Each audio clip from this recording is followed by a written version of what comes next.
이렇게 야구하는 리그가 있지 않습니까? 이 메이저리그 선수들은 본인의 등번호와 이름 대신에 42라는 등번호를 달고 그라운드에 서게 됩니다. 이 42번 등번호의 주인공이 누구냐면 최초의 흑인 메이저리거인 제키 로빈슨이라는 사람의 등번호입니다. 4월 15일은 바로 제키 로빈슨이 브루클린 다저스 소속으로 메이저리그에 데뷔한 날이다라고 이렇게 이야기를 합니다. 이 제키 로빈슨이 활동했던 1940년대에는 그야말로 우픈 상황이 있었습니다. 지금 우리가 알고 있는 이 메이저리그라는 곳은 백인들만 활동하는 그런 야구의 장이었습니다. 그러면 지금 이제 수많은 흑인들이 야구에서 경기를 뛰고 있지 않습니까? 그 당시에 흑인들은 어디에서 활동을 했는가? 이제 보니까 리그라는 곳에서 이 야구 시합을 자기들끼리 가졌다라고 그렇게 이야기를 해요. 그래서 그때는 흑인은 출입 금지, 흑인은 따로 이용하시오 이런 팻말들이 붙어 있는 게 이제 자연스러운 그런 시대였죠. 그때 제키 로빈슨이라는 이 흑인이 메이저리그에 백인만 뛰는 그 메이저리그에 처음으로 선수로 등장하게 되었던 겁니다. 그가 경기를 할 때 이 3만 명이나 되는 수많은 관중들은 대부분 백인 관중이었겠죠.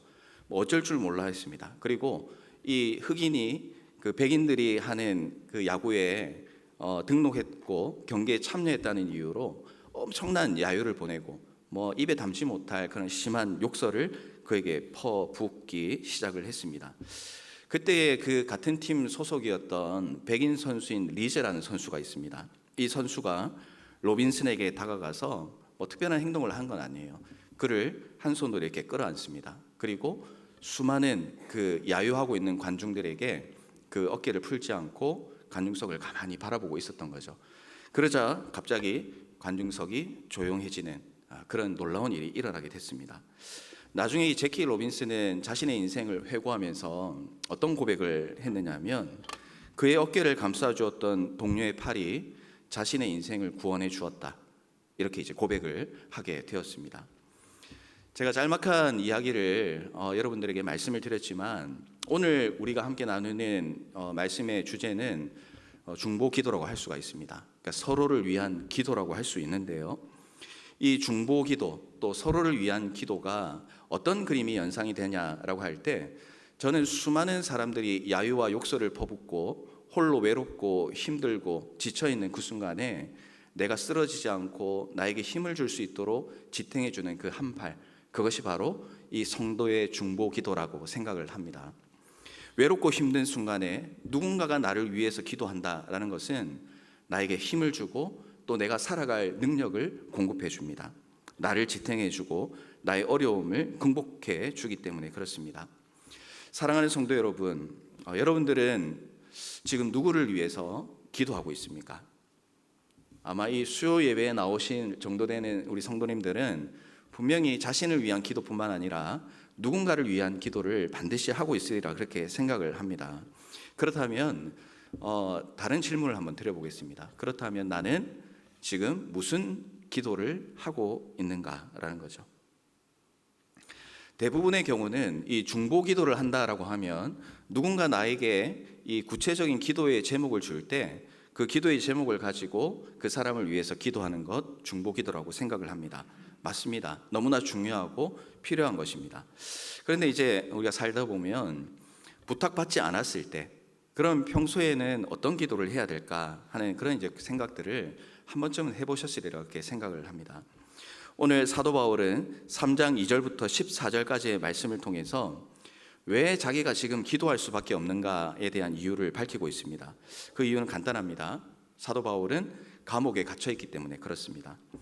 만약에 바울이 감옥에 갇혀 있지 않았다라고 하면 어떻겠습니까? 바로 에베소 교회로 달려갔을 겁니다. 그리고 성도들 한 사람 한 사람 붙잡고 기도하고 격려하고 위로했을 것입니다. 그런데 바울은 이 감옥이라는 제한된 상황이 있었기 때문에 사람들을 찾아갈 수도 없었고 기도할 수도 없었고 위로할 수도 없었습니다.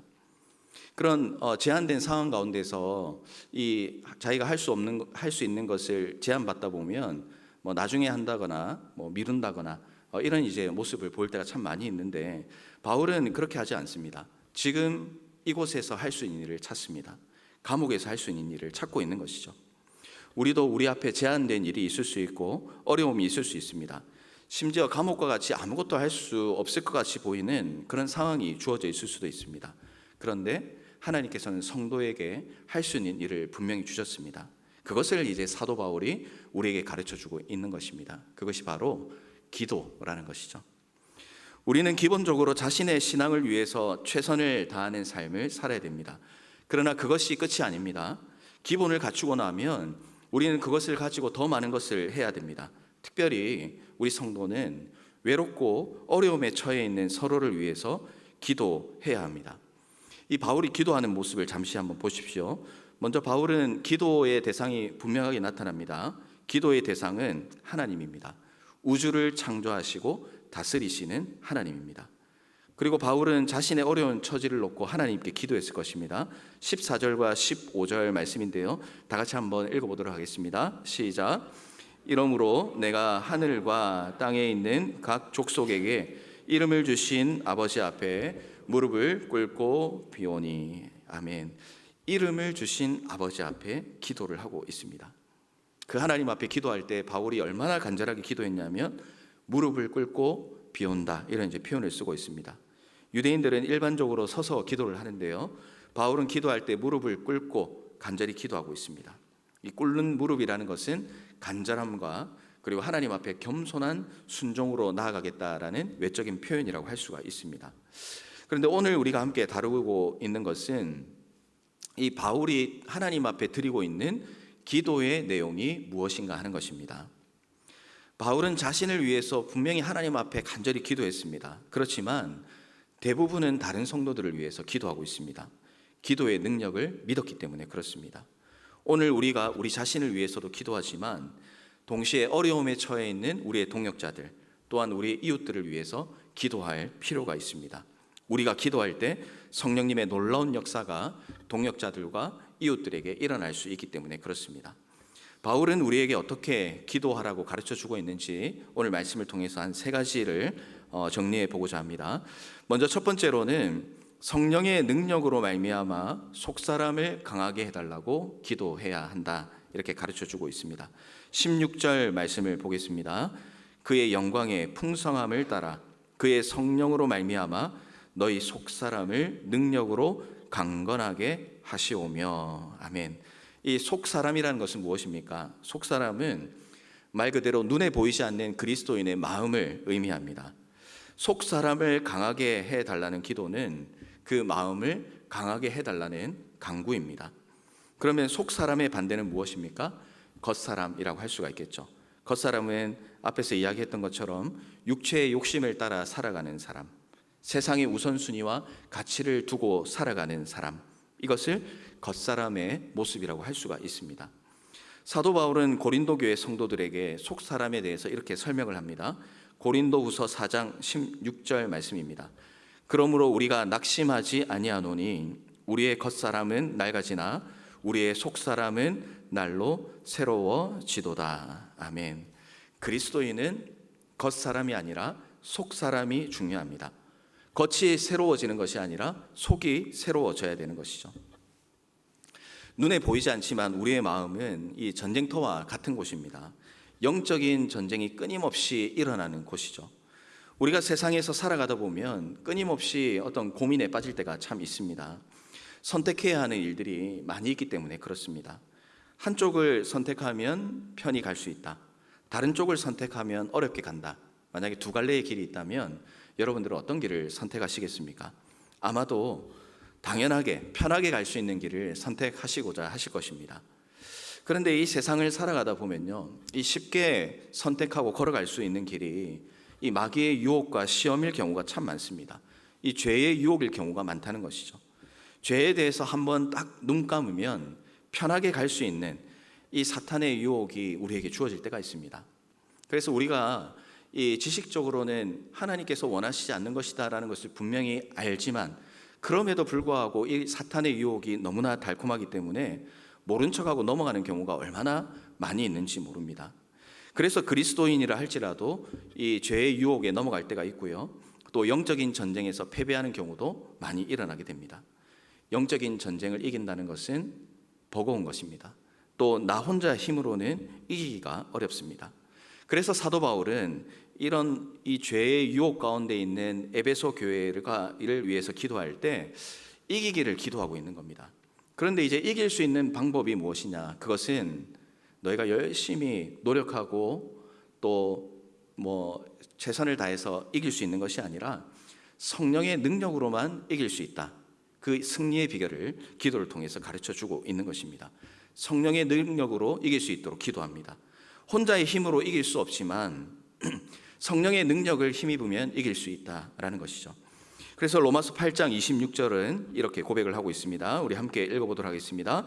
이와 같이 성령도 우리의 연약함을 도우시나니 우리는 마땅히 기도할 바를 알지 못하나 오직 성령이 말할 수 없는 탄식으로 우리를 위하여 친히 간구하시느니라. 아멘. 마음이 힘들고 기도할 생각조차 들지 않는 그 상황 가운데 나는 이제 그리스도인이 아닌 것 같아 라고 자책하는 누군가가 있습니까? 하나님의 자녀로 살아가고 싶은 그런 마음이 있는데 계속해서 실패하고 넘어지는 것 때문에 불안하고 염려 가운데 있는 분이 있습니까? 그렇다면 오늘 이 사도 바울이 기도했던 것처럼 우리를 위해 탄식하시는 이 성령의 능력이 나뿐만 아니라 내가 기도하는 그 사람에게 임할 수 있도록 여러분 기도하시기를 바랍니다. 그럴 때에 세상이 주지 못하고 또 자기 자신이 이기지 못하는 그 전쟁을 이기고 은혜를 누리는 그런 놀라운 삶을 여러분이 사랑하는 동역자가 경험하게 될 줄로 믿습니다. 그래서 우리는 기도할 때 우리는 먼저 성령의 능력으로 그의 속사람이 강건하여서 하나님의 능력으로 그 영적인 전쟁을 이기게 해달라는 이 기도를 여러분들이 드릴 수만 있다면 기도의 부탁을 굳이 받지 않는다 하더라도 여러분의 기도를 통하여 여러분이 기도하는 그 누군가가 힘을 얻고 삶의 희망을 가지게 되고 성령으로 말미암아 전쟁에서 승리하게 되는 그런 놀라운 은혜를 경험하게 될 줄로 믿습니다. 그런 은혜가 여러분의 기도를 통해서 일어나는 놀라운 일이 일어나기를 주님의 이름으로 축원합니다. 두 번째로 우리가 그러면 무엇을 위해서 기도해야 될 것인가? 그리스도의 사랑을 알게 해달라고 기도해야 됩니다. 우리 18절 말씀을 함께 읽어보도록 하겠습니다. 시작. 능히 모든 성도와 함께 지식에 넘치는 그리스도의 사랑을 알고. 아멘. 예수님을 사랑한다는 것, 여러분 이것을 지식적으로 깨달을 수 있을까요? 그렇지 않습니다. 자신의 힘과 자신의 지식과 자신의 생각으로는 예수님의 사랑을 증명할 수도 없고 또 예수님의 사랑을 알 수도 없습니다. 여기 계신 분들 다 사랑이라는 단어를 아실 겁니다. 누군가를 사랑한다고 할 때 여러분 그 사랑을 지식적으로 설명할 수 있던가요? 이 사람은 내가 뭐 때문에 사랑하고 그리고 또 뭐 때문에 이 사람과 함께하고 싶다 이런 것들을 말로 표현을 할 수 있지만 굉장히 제한적이고 그걸로 그 사람의 사랑을 다 설명할 수가 없습니다. 예뻐서 사랑한다, 똑똑해서 사랑한다, 여러 가지 이제 이유를 지식적으로 이야기할 수 있겠죠. 그러나 우리가 이제 사랑한다고 표현하는 것은 그런 지식적인 표현 말고 훨씬 더 많은 것을 함축하고 있습니다. 예를 들면 우리가 누군가를 정말 사랑한다. 이제 결혼하신 분들 많고 연애하시는 분들도 있겠지만 내가 누군가를 사랑한다라고 할 때 다른 사람은 그 사람이 사랑스러워 보이지 않을 수 있습니다. 특별히 내가 그 사람을 정말 사랑하면 그 사람 얼굴에 뭐가 묻어 있고 또 이빨에 뭐가 끼어 있고 그러면 그 사람을 사랑하지 않는 사람이 보면 흉측하잖아요. 그 사람이 사랑스러워 보이지가 않습니다. 그런데 내가 그 사람을 사랑하고 또 그 사람을 아끼는 사람이 어떻습니까? 그렇게 되어 있음에도 불구하고 그 사람이 사랑스러워 보이는 거예요. 그러니까 이제 지식적이고 일반적인 기준으로는 그 사람을 사랑할 수 없을 것 같은 그런 모습들이 있지만 내가 그 사람을 사랑하면 그런 안 좋아 보이는 모습까지도 사랑할 수 있게 되는 것이죠. 그게 사랑입니다. 사랑은 지식적으로 깨닫는 것이 아니라 경험하는 것으로 느낄 수 있는 것이죠. 그래서 사도 바울은 이렇게 이제 고백을 하는 겁니다. 지식에 넘치는 예수님의 사랑을 에베소 교회의 성도들 당신들이 알기를 원한다. 또 그렇게 되기를 기도하고 있는 것입니다. 사랑을 알고 사랑을 받으면 놀라운 힘이 생기게 됩니다. 사랑을 받는다는 것을 알면 일을 해도 즐겁게 일할 수가 있습니다. 또 힘들어도 그 힘든 것을 넘어서 기쁘게 해나갈 수가 있습니다. 사랑이 있으면 피곤해도 만나는 일이 행복해지게 되는 것이죠. 신앙도 마찬가지입니다. 이 하나님의 사랑, 예수 그리스도의 사랑을 우리가 지식적으로 아는 것뿐만 아니라 정말 그 하나님의 사랑이 내 삶 가운데 경험적으로 다가오고, 또 하나님 생각하고 예수님 생각할 때 내 마음 가운데 뜨거움이 떠오르면 하나님 만나는 일에 이유가 없습니다. 하나님 만나는 일에 핑계가 없는 거예요. 하나님께서 나에게 말씀하시는 것에 토를 다를 이유가 없습니다. 힘들어도, 시간을 뺏겨도 나를 사랑하신 하나님을 내가 경험하면 그 하나님의 명령이 힘든 것이 아니라 기쁜 일이 되기 때문에 그런 것이죠. 그리스도인은 기본적으로 그리스도의 사랑을 경험한 사람들입니다. 그런데 안타깝게도 우리 그리스도인들이 이 예수님의 사랑을 잊고 살아가는 경우가 너무나 많습니다. 실제로는 사랑하지만 이 세상에 살아가다 보면 사랑에 대해서 무감각한 모습으로 살아갈 때가 많은 것이죠. 그래서 우리가 신앙생활 하면은 예수님 사랑합니다 이런 고백을 할 때가 많이 있지만, 그러나 그것이 나에게 이제 직접적으로 다가오기보다는 피상적으로 느껴지는 경우가 많은 것을 우리가 경험할 때가 있습니다. 특별히 이제 어려움과 고난이 닥치면 그럴 때가 있습니다. 정말 내가 주님을 사랑하고 주님이 나를 사랑한다고 고백했지만 어려움과 고난이 다가왔을 때 이런 생각이 들죠. 주님께서 나를 정말 사랑하시는 것일까? 의심이 들 때가 있습니다. 또 내가 신앙생활하는 것에 대해서 회의감에 빠질 때도 있습니다.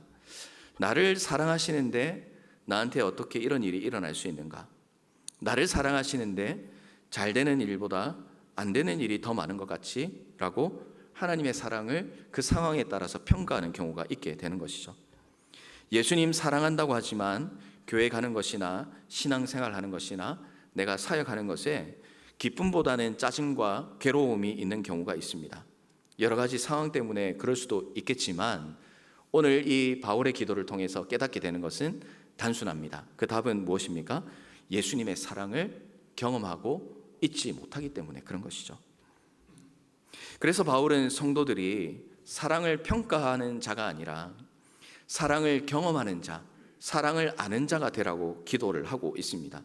19절에 다음에 보겠지만 그리스도의 사랑의 넓이와 깊이와 높이와 깊이를 깨닫게 해달라고 기도를 하고 있습니다. 깨닫는다라는 것은 목표에 도달하려고 최선을 다해 노력하는 것을 의미합니다. 그래서 우리는 살아가면서 하나님께서 나를 사랑하신다는 그 사랑의 증거를 시시때때로 증거를 찾으며 살아가는 그런 삶의 훈련이 필요하다고 생각합니다. 우리가 여행을 이제 가시는데 여행을 가면 이제 비행기를 탈 때가 있습니다. 이 비행기를 타고 가면 어떻습니까? 우리가 이제 안전하게 목적지에 도착하기를 하나님 앞에 기도하지만 또 이 창밖을 바라보다 보면 하늘과 구름과 또 때로는 땅과 바다를 보면서 예수님의 사랑이 얼마나 넓고 얼마나 길고 얼마나 높고 얼마나 깊은가를 깨달을 수가 있어야 되는 겁니다. 주님의 높고 위대하심을 찬양을 다들 아실 것입니다. 주 하나님 지으신 모든 세계 내 마음속에 그리워볼 때 하늘의 별 울려 퍼지는 내성 주님의 솜씨 노래하도다. 주님의 높고 위대하심을 내 영혼이 찬양하네. 이런 이제 고백을 하지 않습니까? 자연의 위대함을 우리가 눈으로 보면서 멋지다, 아름답다, 감탄하고 감동을 받을 수도 있지만 특별히 예수님의 사랑을 경험하며 살아가는 우리들은 이 찬송을 드리는 그 고백처럼 하나님의 사랑이 얼마나 높고 위대한가를 우리의 삶의 그 구석구석 가운데서 발견해 나가는 그런 삶을 살아야 됩니다. 예수님의 사랑은 우주 만물을 창조하시고 지금 나를 예수님 안에서 살게 하시는 은혜, 우리를 위해 십자가에 못 박혀 죽으신 희생과 사랑, 이것을 우리가 기억하면 어디에서 무엇을 하든지 또 어떤 상황과 어떤 형편에 처해 있든지 우리는 그 상황과 형편을 넘어서는 예수님의 사랑의 힘으로 살아갈 수 있는 그 놀라운 은혜와 능력이 우리에게 주어져 있다는 사실을 여러분 말씀을 통해서 꼭 기억하시기를 바랍니다. 헤아릴 수 없는 예수님의 사랑을 일상의 삶에서 경험할 수 있는 그리스도인은 시험과 환난에서 흔들리지 않을 수 있습니다. 내가 사랑하는 누군가가 흔들리지 않도록 여러분 기도하시길 바랍니다. 예수님의 사랑을 알고 그리고 아는 것에 그치는 것이 아니라 깨닫고 경험하며 살아갈 수 있도록 그 사람을 위해서 간절히 기도해 주십시오. 그러면 그 사람이 예수님의 사랑 안에 거하는 삶을 살 때 그 사람의 인생이 변화되고 그 사람의 삶이 예수 그리스도를 닮아가는 놀라운 은혜가 있게 된다는 사실을 여러분 기억하시고 여러분의 그 중보 기도를 통하여 예수님의 사랑을 알게 되는 놀라운 기적이 일어나기를 주님의 이름으로 축원합니다. 자, 이 세 번째로 그러면 어떤 기도를 또 드리고 있습니까? 하나님의 모든 충만으로 채워지게 해달라는 기도를 해야 합니다. 19절 말씀을 함께 읽겠습니다. 그 너비와 길이와 높이가 어떠함을 깨달아 하나님의 모든 하나시기를 구하노라. 아멘. 자, 하나님께서 우리에게 요구하시는 것은 무엇입니까? 하나님으로 충만하기를 원하고 있습니다. 우리의 삶에, 우리의 인생에 우리를 충만하게 하려는 것들이 많이 있지만 하나님으로 충만해야 된다라고 이렇게 요구를 하고 있습니다. 하나님의 모든 충만으로 채워지게 해달라는 것은 우리가 하나님의 수준에 도달할 수는 없지만 하나님의 수준에 도달하겠다는 그 거룩한 목표를 가지고 그렇게 살아가겠다는 각오라고 할 수가 있습니다. 20절 말씀도 함께 보겠습니다. 우리 가운데서 역사하시는 능력대로 우리가 구하거나 생각하는 모든 것에 더 넘치도록 능히 하실 이에게. 아멘. 바울은 지금 로마 감옥에 갇혀 있는 상태입니다. 그리스도인들은 박해를 당하고 힘든 시간을 보냈습니다. 그런데 그런 암울한 상황 가운데서 구하거나 생각하는 모든 것에 넘치도록 응답하실 이에게라고 쓸 수 있겠습니까? 그 상황과 형편을 보면 기도해도, 그리고 이런 상황에 처해 있는 하나님 별로 기도하고 또 이렇게 찬양하고 싶지 않을 거예요. 그런데 어떻게 그 감옥 가운데서, 박해받는 가운데서 이렇게 기도를 할 수가 있습니까? 그것은 이 감옥 가운데서도, 박해받는 가운데서도 하나님의 은혜를 경험하고 있기 때문에 그런 것입니다. 구하고 생각하는 것보다 더 넘치도록 채울 수 있는 하나님께 그렇게 채워달라고 기도를 하는 것이죠. 하나님은 우리가 구하는 것이 하나님의 뜻에 맞는다면 반드시 응답해 주십니다. 우리가 생각하는 것도 마찬가지입니다. 어떨 때는 이성적이지 않고 또 논리적이지 않은 그런 생각 가지고 하나님 앞에 기도할 때도 있습니다. 그래서 우리가 옆에서 볼 때는, 또 때로는 나 스스로 생각할 때도 내가 이런 걸로 기도해도 정말 되는 건가 싶은 그런 기도를 하나님 앞에 드릴 때도 있습니다. 그런데 이성적이지 않고 논리적이지도 않고 하나님께서 받아주실까 하는 그런 기도의 제목도 어떤 때는 하나님께서 응답해 주실 때가 있습니다. 심지어는요, 생각만 하고 하나님 앞에 기도도 제대로 하지 못했는데 하나님의 인도하심을 경험하기도 합니다. 또 어떤 때는 하나님 앞에 간절히 기도하여도 하나님께서 정반대의 결과를 나에게 주시는 경우가 있어요. 그것을 표면적으로 볼 때는 기도했는데 응답 안 해주셨다라고 할 수 있겠지만, 그러나 하나님의 충만을 놓고 기도하는 사람은 어떻습니까? 이것이 하나님의 응답이 되는 것입니다.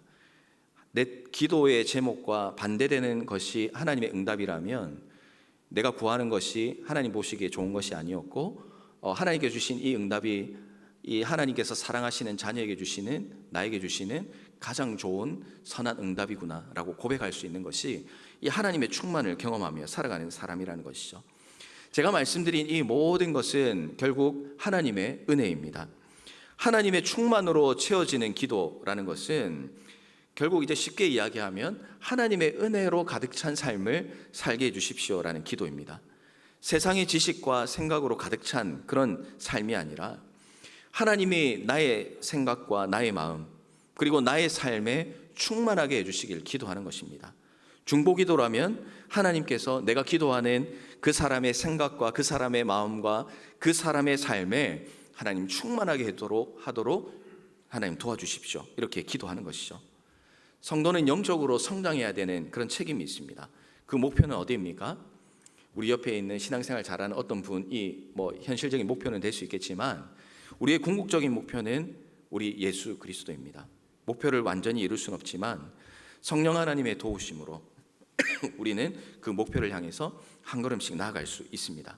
그래서 우리는 성령님께서 우리의 삶을 도와주시기를 기도해야 되고, 또 서로를 위해서도 그런 기도를 해 나갈 수가 있어야 되는 것이죠. 우리는 함께 모여서 기도할 수 있습니다. 그러면 하나님의 은혜를 경험할 수 있습니다. 그러나 모이지 않고서도 하나님의 은혜를 경험할 수 있습니다. 그것은 서로를 위해서 기도할 수 있기 때문에 그렇습니다. 하나님의 은혜는 서로 흩어진 자리에서도 서로 경험해 나갈 수가 있습니다.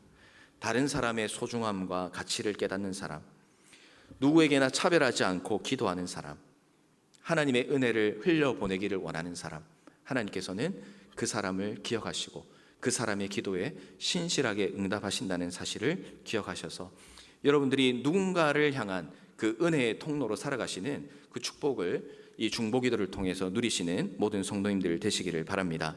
말씀을 정리합니다. 이 사도 바울이 에베소 교회 성도들이 영적으로 성장하기를 원하면서 간절하게 드리는 이 중보기도를 우리가 살펴보았습니다. 세 가지의 기도 제목을 했습니다. 첫 번째는 성령의 능력으로 속사람을 강건하게 해달라고 기도했습니다. 또 두 번째는 그리스도의 사랑을 알게 해달라고 기도했습니다. 세 번째는 하나님의 모든 충만으로 가득 채워달라고 기도를 하고 있습니다. 서로를 위해 할 수 있는 일이 별로 없는 것처럼 보이지만 오늘 사도 바울이 가르쳐 준 것처럼 우리는 너무나 중요한 일을 서로를 위해서 할 수 있는 그런 사람입니다. 서로를 위해서 기도해야 됩니다. 기도 부탁 받을 때 더 간절히 기도해야 되겠지만 평소에도 서로를 위해서 기도할 수 있습니다. 나를 위해서도 기도하지만 서로를 위해서도 기도하십시오. 서로의 기도를 통해서 서로가 더 하나님께 가까이 나아갈 수 있는 그 힘과 능력을 공급받게 된다는 사실을 여러분 꼭 기억하시고, 우리가 서로 중보 기도할 때에 하나님께서 서로에게 어떻게 역사하시고 또 우리의 기도에 어떻게 응답하시는가를 나의 삶뿐만 아니라 내가 기도한 누군가를 통해서 또한 여러분들 경험하시고 은혜를 받고 더 기도할 수 있는 힘과 능력을 받게 되는 그 중보기도의 삶을 살아가시는 모든 성도님들 되시기를 주님의 이름으로 축원합니다. 기도하겠습니다.